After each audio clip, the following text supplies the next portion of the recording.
జై శ్రీరామ్. శ్రీమాత్రే నమః. శ్రీ గురుభ్యో నమః. 2024 సంవత్సరం జూన్ నెల 30వ తారీఖు నుంచి 2024 సంవత్సరం నవంబర్ 15వ తారీఖు వరకు కూడా నవగ్రహాల్లో ఒక గ్రహానికి సంబంధించిన ఒక ప్రత్యేక గ్రహస్థితి చోటు చేసుకోబోతోంది ఖగోళంలో. ఆ ప్రత్యేక గ్రహస్థితి అందరి కర్మకారకుడైన శనీశ్వరుడు వల్ల ఏర్పడుతూ ఉంది. శనీశ్వరుడు వక్రిస్తూ ఉన్నాడు. 30వ తారీఖు నుంచి నవంబర్ 15వ తారీఖు వరకు వక్రగతిలో ఆయన ఉంటున్నాడు. వక్రగతిలో ఆయన ఉండడం వల్ల ద్వాదశ రాశుల వాళ్ళకి ఎలాంటి పరిణామాలు చోటు చేసుకోబోతున్నాయి?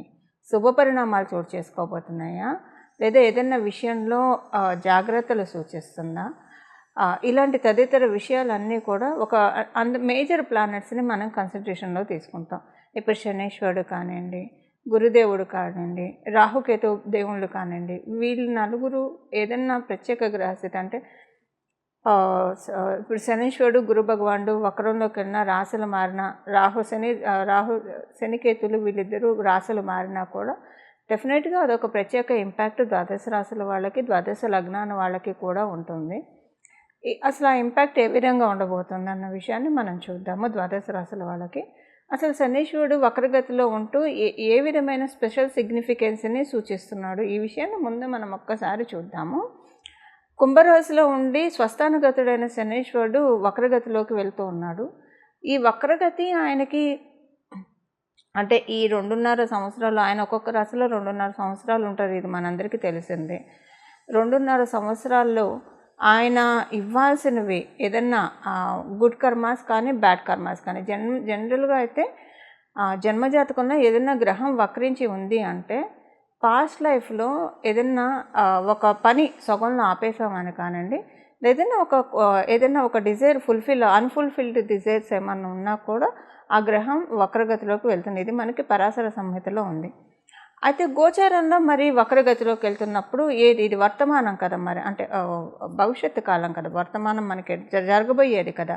సో ఇందులో శనీశ్వరుడు వక్రగతిలోకి వెళ్తూ ఏ రకమైన ఇండికేషన్స్ని ద్వాదశ రాశుల వాళ్ళకి ఇస్తున్నారు? ఆయన ఎవరికైనా ఇప్పుడు కొన్ని రాశుల వాళ్ళకి ఆయన ప్రతికూలంగా ఉంటాడు, కొన్ని లగ్నాల వాళ్ళకి ఆయన ప్రతికూలంగా ఉంటాడు. ఆయన సవ్యగతిలో ఉన్నప్పుడు ఆ రాశులు ఆ లగ్నాల వాళ్ళకి ఆయన కొన్ని మహాదశలు జరుగుతున్న వాళ్ళకి కూడా ఆయన కొన్ని ప్రతికూల పరిస్థితులను ఇస్తూ ఉంటాడు. అలా ఇచ్చే పరిస్థితుల్లో ఆయన కొన్ని మంచి చేయడానికి ఆయన వెనక్కి రావడం జరుగుతుంది. ఎవరు ఆ రాశుల వాళ్ళు, ఆ లగ్నాల వాళ్ళు అంటే మేషరాశి వాళ్ళకి, అలాగే వృశ్చిక రాశి వాళ్ళకి. వృశ్చిక రాశుల్లో పుట్టిన, వృశ్చిక లగ్నాల్లో పుట్టిన, ప్రత్యేకించి శనీశ్వరుడు గోచారంలో కొన్నిసార్లు సవ్యగతిలో ఉంటే వాళ్ళకి ఎప్పుడైనా విపరీతమైన ఫలితాలు వస్తాయి. అంటే మళ్ళీ దేన్ని కూడా జడ్జిమెంటల్గా చెప్పకూడదు. మీ జన్మజాతకంలో శనీశ్వరుడు బలం బాగా ఉంటే ఈ పాయింట్ చాలా వరకు నెగేట్ అయిపోతుంది. శనీశ్వరుడు బలం అంటే వృశ్చిక రాశుల్లో వృశ్చిక లగ్నాల్లో పుట్టిన వాళ్ళకి శనీశ్వరుడు బలం ఉంటే పర్వాలేదు, ఆయన సవ్యగతిలో ఉన్న ఇబ్బంది పెట్టడు. ఆయన అపసవ్య మార్గంలో వెళ్తున్నప్పుడు, రెట్రోగ్రేడ్లో ఉన్నప్పుడు ఇంకా మంచి ఫలితాన్ని ఇస్తారు. కుజమహాదశ ఎవరికైనా, ఇప్పుడు మంగళ దశ ఎవరికైనా జరుగుతూ ఉందనుకోండి, వాళ్ళకి కూడా సవ్యదశలో ఉన్నప్పుడు ఆయన సవ్యంగా సంచారం చేస్తున్నప్పుడు ఓకే, ఆయన మీ జన్మజాతకంలో శనీశ్వరుడు బలం ఉంటే ఇబ్బంది పెట్టడు, అలాగని పూర్తిగా మంచి కూడా చేయడు. కానీ వక్రగతిలో వెళ్ళేప్పుడు మీకు ఒకవేళ మంగళ దశ జరుగుతూ ఉందనుకోండి, చాలా మంచి ఫలితాన్ని, శుభ ఫలితాన్ని ఇస్తాడు ఆయన. సో ఇప్పుడు ఇంకొక చిన్న క్యాలిక్యులేషన్ చెప్పాలి ఇక్కడ మీకు. మీరు పుట్టినప్పుడు కనుక మీకు జన్మ శనిలో పుట్టిన, లేదా ఏలినాటి శనిలో పుట్టిన, అష్టమ శనిలో పుట్టిన, అర్ధాష్టమ శనిలో పుట్టినా కూడా ఈ ట్రాన్సిట్ మంచిగా చేస్తున్నాం. అంటే ఆయన ఇప్పుడు అష్టమ శని, అర్ధాష్టమ శని, ఏలినాటి శని మంచి రిజల్ట్స్ ఇస్తుంది. ఆయన వక్రగతిలోకి వెళ్ళినప్పుడు ఇంకా మంచి రిజల్ట్స్ ఇస్తుంది.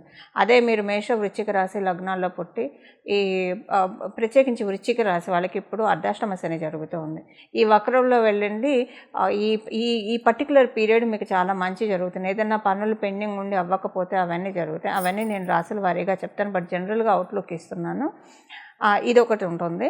సెకండ్, మీరు అసలు ఎలా తెలుసుకోవాలి మీరు పుట్టింది గోచారం, మీరు పుట్టినప్పుడు అష్టమ శనిలో పుట్టారా, అర్ధాష్టమ శనిలో పుట్టారా, ఏలినాటి శనిలో పుట్టారా? సహజంగా ఒక రఫ్ ఐడియా ఎంత జన్మజాతకం తెలిసినా తెలియకపోయినా ఒక రఫ్ ఐడియా అయితే మీకు ఉంటుంది కదా. మీరు ఏ టైంలో ఏ ఇయర్లో పుట్టారన్న రఫ్ ఐడియా ఉంటుంది కదా. ఒకసారి గూగుల్ చేయండి. మీరు పుట్టినప్పుడు మీ రాశి వాళ్ళకి ఏలినాటి శని జరుగుతున్నా, అష్టమ శని జరుగుతున్నా, అర్ధాష్టమ శని జరుగుతుందా, అది ఒకసారి చూస్తే మీకు అసలు గోచారంలో శనైశ్వరుడు మీకు అష్టమ శని, అర్ధాష్టమ శని, ఏలినాటి శనిలో ఉంటే మీరు పుట్టడం కూడా అలా పుట్టితే కనుక చాలా మంచి ఫలితాన్ని ఇస్తాడు. సో కర్మకారకుడైన శనైశ్వరుడు వక్రగతిలోకి వెళ్తూ అందులో లాభస్థానంలో ఉంటూ ఆయన వక్రగతిలోకి వెళ్తున్నాడు. అంటే దశమ స్థానం మకర రాశి వైపు వెళ్తూ ఉన్నాడు. లాభస్థానంలో ఉంటూ కర్మస్థానం వైపు, దశమ స్థానం అంటే కర్మస్థానం వైపు ఆయన వక్రగతిలోకి వెళ్ళడం ఇప్పుడు ఒక్కొక్కళ్ళకి విడివిడిగా మీ రాశి వాళ్ళకి ఎలాంటి ఇంపాక్ట్ చూపించబోతుంది అన్న విషయాన్ని మనం ఒక్కసారి తెలుసుకుందాం. లాభస్థానంలో ఉంటూ వక్రం అంటే ఆయన 10వ స్థానంలోకి వెళ్తున్నారు. అంటే ద్వాదశ రాశుల వాళ్ళకి మీరు చేసే వృత్తి వ్యాపారాల్లో ఏదో ఒక యోగ్యతను, అంటే మీ యోగ్యతను అనుసరించి ఏదో ఒక మంచి మార్పు ఆయన తెచ్చిపెడతారు. ఇప్పుడు అందరూ చాలామంది మనకి కొంత పాపులేషను వర్కింగ్లో ఉంటారు, కొంత పాపులేషను బిజినెస్ చేస్తూ ఉంటారు, కొంత పాపులేషన్ ఫ్రీలాన్స్ వర్క్స్ చేస్తూ ఉంటారు. మీ అందరికీ ఓకే, ఏదో ఒక మీ యోగ్యతను అనుసరించి మీకు తగు ఫలితాలను ఆయన లాభస్థానంలో వక్రిస్తూ మీకు ప్రసాదిస్తాడు. అయితే ఇప్పుడు కొంతమంది గృహిణీలు ఉంటారు, సీనియర్ సిటిజన్స్ ఉంటారు. మరి వీళ్ళ మాట ఏంటి? చక్కగా గృహిణులుగా వాళ్ళ ధర్మాన్ని, వాళ్ళ కర్తవ్యాన్ని వాళ్ళు నిర్వర్తిస్తూ ఉంటారు. అలాగే సీనియర్ సిటిజన్స్ ఉంటారు. మరి వీళ్ళకి ఆయన అపసవ్య మార్గంలో వెళ్తూ ఏం చేస్తారంటే సొసైటీలో మీకు ఒక మంచి పలుకుబడిని, ఉన్నతిని, అందరూ మిమ్మల్ని గుర్తించడము, అందరితోటి మంచి రిలేషన్ ఉండడము, అలాగే మీ ఇంట్లో ఉన్న వాళ్ళకి గోచారంలో మీకు వచ్చింది కాబట్టి మీ ఇంట్లో ఉన్న వాళ్ళకి ఏదైనా ఒక ప్లస్ జరుగుతుంది. సో మీ ఇంట్లో ఉన్న వాళ్ళు, ఇప్పుడు సపోజ్ ఆడవాళ్ళు గృహిణులు అనుకోండి, మీ శ్రీవారు వర్కింగ్ అయితే వారికి కలిసి వస్తే మరి అవంతా మీకే కదండి, మీకు మీ పిల్లలకే కదా, సో మీ కుటుంబం వరకే కాబట్టి అలా మీకు సంతోషము, సౌభాగ్యము చేకూరుతుంది. అదే సీనియర్ సిటిజన్స్ అనుకోండి, మీ పిల్లలు వృత్తి వ్యాపారాల్లో బాగా రాణించారు అనుకోండి, తల్లిదండ్రులు పిల్లలు బాగా రాణిస్తుంటే అందరికంటే ఎక్కువగా ఆనందించే వాళ్ళలో ఫస్ట్ నిస్సందేహంగా తల్లిదండ్రులే ఉంటారు ఎవరికైనా. సో అది మీకు సంతోషదాయకమే కదా. ఇలా మీకు గృహిణులకే కావచ్చు, సీనియర్ సిటిజన్స్కే కావచ్చు, ఇలా మన ఫలితాలను అప్లికేబిలిటీ చేసుకోవాలి. అలా ఉద్యోగం కోసం కొంతమంది ఎదురు చూస్తూ ఉంటారు. వ్యాపారము స్టార్ట్ చేసి వాళ్ళకి చేసిన బిజినెస్ కలిసి రాక నైరాశ్యంతో ఎదురు చూస్తూ ఉంటారు. వీళ్ళందరికీ కూడా శనైశ్వరుడు ఏదో ఒక మంచి మార్పు తేబోతూ ఉన్నాడు. అవేంటో మీ రాశుల వారిగా ఇప్పుడు తెలుసుకుందాం. ధనుసు రాశిలో ఉన్న వాళ్ళకి శనైశ్వరుడు ఏ విషయాల్లో బ్లెస్సింగ్స్ ఇస్తున్నాడు, ఏ విషయాల్లో జాగ్రత్తలు సూచిస్తున్నాడు, ఇవి మనం చూద్దాం. మీరు అబ్రాడ్ వెళ్ళాలని అనుకుంటే దానికి అనుకూలమైన పరిస్థితి. మీరు కావచ్చు, మీ ఇంట్లోని వాళ్ళు కావచ్చు, దూర ప్రాంతానికి ప్రయాణం కావచ్చు, లేదా విదేశాలు వెళ్ళాలనుకుంటున్నా ఆ పనులన్నీ చకచక వేగవంతం అవుతాయి. అలాగే డబ్బు ఖర్చు కొంచెం ఉంటుంది, డబ్బు ఖర్చు కట్టడి కూడా అవుతుంది. ఇదేంటండి రెండు చెప్తున్నారు అని అంటే, ఇక్కడ డబ్బు ఖర్చు అంటే అవసరమైన విషయాల్లో ఇప్పుడు ఏదైనా ఒకటి కొనాలి అనుకుంటున్నారు ఇంటికి, అప్పుడు తగు పైకం లేకుండా ఆగిపోతూ ఉంటారు. ఒక్కొక్కసారి డబ్బులు కొంచెం అడ్జస్ట్ కావచ్చు, లేదా డబ్బులున్న ఈ డబ్బులు ఇంకో దానికి ఉపయోగపడతాయని కావచ్చు, చాలా ఇంపార్టెంట్ ఖర్చులు కూడా వాయిదా వేసుకుంటూ ఉంటాం నిత్య దైనందిన జీవితంలో. అలా కాకుండా మీరు పెట్టాలనుకున్న వాటికి అవసరమైన ఖర్చులు అయితే డెఫినెట్గా పెట్టిస్తాడు. అలా డబ్బు ఖర్చు ఉంటుంది, అవసరమైన ఖర్చులు డెఫినెట్గా ఉంటాయి. ఇప్పుడు మీరు ఇల్లు కట్టుకుంటున్నారు, అది అవసరమైన ఖర్చు. మీరు మీ ఇంట్లో ఏమన్నా ఫంక్షన్ చేస్తున్నారు, అది అవసరమైన ఖర్చు. ఏదైనా గోల్డ్ కొనుక్కుంటున్నారు, అది అవసరమైన ఖర్చు. ఇలా ఏదైనా అవసరమైన ఖర్చులు పెట్టేస్తాడు. అనవసరమైన ఖర్చులు అన్నీ కూడా కట్ డౌన్ చేసేస్తాడు, చాలా కట్ డౌన్ చేసేస్తాడు శనైశ్వరుడు వక్రగతిలోకి వెళ్తూ. దీంతో పాటు ఏంటంటే ఇంకొకటి, మీ స్పౌస్కి ఏదైనా ఒక శుభవార్త ఉంటుందండి, అంటే మీ జీవిత భాగస్వామికి ఏదైనా శుభవార్త ఉంటుంది. ఇది ఒక పాయింట్. సెకండ్ పాయింట్ ఏంటంటే, వ్యాపారం చేసే వాళ్ళకి కొన్ని తీపి కబుర్లు వింటారు, అదృష్టం కలిసి వస్తుంది వ్యాపారం చేసే వాళ్ళకి, ఇది ఒక ప్లస్ పాయింట్. అలాగే మీ సంతానానికి సంబంధించిన యోగవంతమైన సమయం, అంటే యాక్చువల్గా శనైశ్వరుడు కుంభరాశిలోకి వెళ్ళినప్పటి నుంచి ఓకే, మీకు కుంభరాశిలో ఆయన ఉండడం మంచిదే. ద్వాదశ రాశుల వాళ్ళకి కూడా కుంభరాశిలో ఆయన ఉంటే పెద్దగా బ్యాడ్ ఎఫెక్ట్స్ అయితే డెఫినెట్గా అవ్వడు, అలాగే మీకు కూడా మంచిదే. కాకపోతే సంతానానికి సంబంధించిన స్ట్రెస్ అయితే కొంచెం ఇచ్చాడు ఆయన. ఏదో ఒక రకంగా సంతానానికి సంబంధించిన స్ట్రెస్ అయితే ఉంది. ఆ సంతానానికి సంబంధించిన స్ట్రెస్ నుంచి ఇప్పుడు బయటపడేస్తాడు. అంటే సంతానం పట్ల మీకున్న టెన్షన్స్, ఆందోళన, దుర్ద ఇవన్నీ తొలగిపోతాయి. సంతానం కోసం ప్రయత్నిస్తూ ఉంటే ఆ ప్రయత్నం సఫలీకృతం అవుతుంది. అలాగే ఆలోచనల పరంగా కూడా అన్నీ అనుకుంటారు, అన్నీ జరిగినట్లే ఉంటాయి, ముందుకు కదిలినట్లే ఉంటుంది. ఇదిగో ఇంక అయిపోయింది ఇవాళ రేపు అన్నట్లే ఉంటాయి, కానీ ముందుకు మూవ్ అవ్వవు. అలాంటివి ఏమైనా పనులు ఉంటే అది మీకు వ్యాపారానికి సంబంధించింది కావచ్చు, ఉద్యోగానికి సంబంధించింది కావచ్చు, పర్సనల్గా మీరు చేపట్టిన పనులు కావచ్చు, ఇలా ఏమన్నా చికాగ్గా ల్యాగ్ అవుతూ మీరు ఇబ్బందులు పడుతూ ఉంటే వాటి నుంచి బయటకు వచ్చే శుభ సమయం. అంటే అవన్నీ కూడా మేనిఫెస్ట్ అయ్యే టైము, కార్యరూపం దాల్చే శుభ సమయం అని చెప్పాలి. అలాగే మీ తండ్రి గారికి చాలా మంచి శుభ సమయము, అదృష్టకరమైన సమయం అని కూడా చెప్పాలి. మీకు సొసైటీలో కొంచెము మంచి గుర్తింపు, గౌరవము ఇలాంటివన్నీ వస్తాయి. ఇవన్నీ మీకు శనీశ్వరుడు వక్రగతిలో ఉంటూ అందించే శుభ ఫలితాలు. అయితే ఏదైనా విషయంలో జాగ్రత్త సూచిస్తున్నాడా అంటే ఎక్కువగా జాగ్రత్తలు అయితే ఏమీ సూచించట్లేదనే చెప్పాలి. ఒకటి ప్రయాణాల్లోనే కొంచెం జాగ్రత్తగా ఉండాలి. మీరు చేపట్టే ప్రతి ప్రయాణం కూడా మరీ అవసరమైతే తప్పించి వీలైనంత వరకు ఎక్కువగా ప్రయాణాలు పెట్టుకోకండి. ప్రయాణాలు పెట్టుకోకపోవడము, మరియు ఇంకొక ముఖ్య గమనిక ఏంటంటే వాహనము ఇలాంటివి ఏమీ ఈ టైంలో కొనకండి, వక్రగతిలో ఉన్నప్పుడు కొనకండి. ఇది మీకు ఇబ్బంది తెచ్చిపెడుతుంది తర్వాత కాలంలో. అందువల్ల ఇదొకటి, వాహనం కొనకండి ఈ పర్టికులర్ పీరియడ్ వరకు, ముందు మనం తెలుసుకున్నట్టు. అలాగే ప్రయాణాల్లో కూడా కొంచెం జాగ్రత్త అవసరము. అంటే ఊరికే అటు ఇటు వెళ్లకుండా అవసరమైనంత వరకే ప్రయాణాలు పెట్టుకోండి. అలానే పెట్టుకుంటారు, బట్ ఒక్కొక్కసారి ఫ్యామిలీతో ప్లెజర్ ట్రిప్కో ఇలా ఏవైనా కొన్ని ప్లాన్ చేసుకుంటూ ఉంటాం కదా. సో మరీ అత్యవసరం అనుకున్న వాటికి తప్పించి ఎక్కువగా ప్రయాణాలు పెట్టుకోకపోవడం ఒక్కటే మీకు సూచిస్తున్న జాగ్రత్త. ఇంతకు మించి జాగ్రత్తలు ఏం లేవు. ఇవి ధనుసు రాశి, ధనుసు లగ్నంలో పుట్టిన వాళ్ళకి శనీశ్వరుడు అందించే ఫలితాలు. చూసారు కదండి, మీ రాశి వాళ్ళకి శనీశ్వరుడు వక్రగతిలోకి వెళ్తూ ఎలాంటి ఫలితాన్ని ఇస్తూ ఉన్నారో. అయితే ద్వాదశ రాశుల వాళ్ళకి, ద్వాదశ లగ్నాల వాళ్ళకి శనీశ్వరుడు మీకు యోగించే స్థితిలో ఉన్నా, యోగించే స్థితిలో లేకపోయినా, సపోజ్ మంగళ దశ జరిగే వాళ్ళకి మీకు శనీశ్వరుడు బలం బాగా జన్మజాతకంలో ఉంటే, ఆయన సవ్యగతిలో ఉంటే పెద్దగా ఇబ్బంది పెట్టడు. అపసవ్య మార్గంలో ఉంటే మటుకు మంచి ఫలితాన్ని ఇస్తాడు.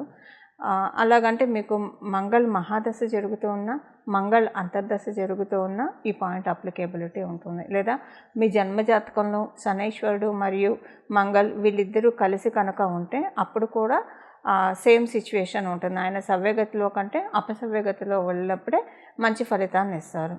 సో ఇవన్నీ అసలు తెలిసినా తెలియకపోయినా శనీశ్వరుడు అపసవ్య గతి మీకు మంచి ఫలితాన్ని తెచ్చిపెట్టాలంటే అయితే ఇప్పుడు మనం ఏ పరిహారం చేయాలి? నేను మొదట చెప్పినట్లు ఇప్పుడు కొంతమంది నిరుద్యోగులు ఉంటారు, ఉద్యోగం కోసం ప్రయత్నిస్తూ ఉంటారు. అలాగే వ్యాపారంలో అభివృద్ధి సరిగ్గా లేకుండా బాధపడుతూ ఉంటారు. అంటే ఉద్యోగం చేస్తూ వాళ్ళ శ్రమని కూర్చి వాళ్ళ ఎఫర్ట్స్ని పెట్టేవాళ్ళు ఉంటారు. వ్యాపారం చేస్తూ వాళ్ళ ఎఫర్ట్స్ని పెట్టి ఓకే వాళ్ళు ఉన్నంతలో సంతృప్తిగా ఉన్నవాళ్ళు ఉంటారు. ప్రయత్నాలు సఫలీకృతం కాక ఇబ్బంది పడుతున్న వాళ్ళు ఉంటారు. ఆల్రెడీ మీరు వృత్తి వ్యాపారాల్లో ఉంటే అందులో కలిసి వచ్చే విధంగా శనీశ్వరుడు ఇప్పుడు తోడ్పాటునిస్తాడు ఈ పరిహారం చేసుకుంటే, ఆయన వక్రగతిలో ఉన్నాడు కాబట్టి. అలాగే నిరుద్యోగులకి ఇప్పుడు ఈ పరిహారం బాగా ఉపయోగపడుతుంది. ఉద్యోగం తొందరగా రావడానికి, ఆయన అంటే తల్లిదండ్రులకు ముద్దొచ్చినప్పుడే చంకెక్కాలి అన్నట్లు ఇప్పుడు ఆయన ఈ కరుణించే స్టేజ్లో ఉన్నాడు కాబట్టి పరిహారాలు చేసుకోవడం వల్ల, చిన్న పరిహారాలు చేసుకోవడం వల్ల వెంటనే ఆయన స్వతరంగా వరాలను ప్రసాదిస్తాడు. అది నిరుద్యోగులకు ఉద్యోగం రావడానికి బాసట అవుతుంది ఈ పరిహారము. అలాగే ఇప్పుడు వ్యాపారం పెట్టి అస్సలు ముందుకు సాగాక చాలామంది ఇబ్బంది పడుతూ ఉంటారు. ల్యాండ్ సేల్కి పెట్టి ముందుకు సాగాక ఇబ్బంది పడుతూ ఉంటారు. ఏదైనా భూమి కొనాలి, కొంతమంది డబ్బులు కట్టేసి ఉంటారు, కానీ ఆ ప్రాపర్టీ కన్స్ట్రక్షన్ మటుకు పూర్తిగా కాదు, అలా ఇబ్బంది పడేవాళ్ళు ఉంటారు. స్థలం లేదా ఇల్లు కొనుక్కోలేక ఇబ్బంది పడుతూ ఉన్నవాళ్ళు, అంటే ఈ ప్రయత్నాల్లో ఉన్న వాళ్ళ వరకు మాత్రమే, ఈ ప్రయత్నాల్లో ఉన్నవాళ్ళు ఈ పరిహారం చేసుకోవడం వల్ల వాళ్ళకి కూడా అవన్నీ సఫలీకృతం అవుతాయి. ఇప్పుడు మనం పరిహారానికి వెళ్దాము. ఈ పరిహారం ద్వాదశ రాశుల వాళ్ళకి, ద్వాదశ లగ్నాల వాళ్ళకి అందరికీ కలిపి ఒకటే పరిహారం ఉంటుంది. ప్రతిరోజు భాగవతంలోని గజేంద్ర మోక్ష ఘట్టం చదవడం, వినడం, ఇది చేస్తే కనుక మన జీవితంలో ఉన్న కష్టాల నుంచి, దుఃఖాల నుంచి భగవంతుడు, కృష్ణ పరమాత్ముడు మనల్ని గట్టెక్కిస్తాడు. ఈ గజేంద్ర మోక్షము మీరు చదవడం, మీకు బాగా చదివే అలవాటు ఉన్న వాళ్ళైతే చదివేసుకోండి హాయిగా, లేదా వినడానికైనా ప్రయత్నించండి ప్రతిరోజు. కనీసం రోజు కుదరకపోయినా శనీశ్వరుడు వారమైన శనివారం అయినా సరే కనీసం వినడానికి ప్రయత్నించండి. ఈ ఆపర్చునిటీ అస్సలు ఎవ్వరూ మిస్ కాకండి. ఇది చాలా స్వల్పమైన రెమెడీ. భాగవతాన్ని చదవడం వల్ల పెచ్చు పుణ్యం వస్తుంది, బహులాభాలు ఉంటాయి. ఇది మనందరికీ తెలిసిన విషయమే. అందులో గజేంద్ర మోక్ష ఘట్టం వినడం వల్ల ఇందులో మీరు చేయాల్సిందల్లా మీ టైం కొంత కేటాయించాలి. మనకు అసలు భగవంతుడు సమయాన్ని ఇచ్చిందే, ఈ జీవితాన్ని ఇచ్చిందే భగవంతుడు. మన పనులు మనం చేసుకుంటే నిత్య దైనందిన జీవితంలో మన బ్రతికి, మన ఆహారానికి, మన జీవించడానికి కావాల్సినంత సంపాదించుకుంటూ రిమైనింగ్ టైం అంతా భగవంతుడి ధ్యానంలో గడపడానికే మనకి సమయం ఉన్నది. సమయాన్ని జాగ్రత్తగా యూటిలైజ్ చేసుకునే శనేశ్వరుడు డిసిప్లిన్ సూచిస్తాడు. సో ఎవరైతే టైం వేస్ట్ చేయకుండా ఉత్తగా అంటే వ్యర్థ ప్రసంగాలతోటి లేదా చిట్ చాట్ తోటి ఇలా కాకుండా ప్రొడక్టివ్గా టైంని ఉపయోగించుకోవడానికి ప్రయత్నించండి. ప్రొడక్టివ్గా టైం ఉపయోగించుకోవడానికి ప్రయత్నించే వాళ్ళంటే శనీశ్వరుడికి బహుప్రీతులు అవుతారు. వాళ్ళని ఆయన ఇబ్బంది పెట్టాడు, ఎందుకంటే ఆయన క్రమశిక్షణని సూచిస్తాడు కాబట్టి. సో మీ టైం మీరు ఎంత క్వాలిటీగా, ఎంత ప్రొడక్టివ్గా యూజ్ చేసుకుంటున్నారో ఇది ఒక చెక్ పెట్టుకోండి. తర్వాత గజేంద్ర మోక్షం వినడానికి ప్రయత్నించండి ప్రతిరోజు కూడా. ఇలా గజేంద్ర మోక్షాన్ని వినడం వలన మీకు అంటే ఏ విషయంలో అయితే నలిగిపోతూ ఉన్నారో ఆ విషయం నుంచి బయటకు వచ్చేస్తారు. అందులో ఇప్పుడు ఆయన కుంభరాశిలో ఉండి వక్రగతిలోకి వెళ్తున్నాడు. ఆయన కుంభరాశి నుంచి మీనరాశిలోకి వెళ్తే మళ్ళీ కుంభరాశిలోకి రావడానికి 30 సంవత్సరాలు పడుతుంది. సో ఇప్పుడు ఉన్నవాళ్ళు చాలా అదృష్టవంతులు అని చెప్పాలి. ఈ రెట్రోగ్రేషన్లో ఉన్నప్పుడు ఈ పరిహారం చేసుకోవడం వల్ల కనీసం ఇక్కడి నుంచి ఒక 6-7 సంవత్సరాల వరకు డోకా లేకుండా మంచి మార్పుల్ని కైవసం చేసుకోవడానికి డెఫినెట్గా గజేంద్ర మోక్షం ఉపయోగపడుతుంది.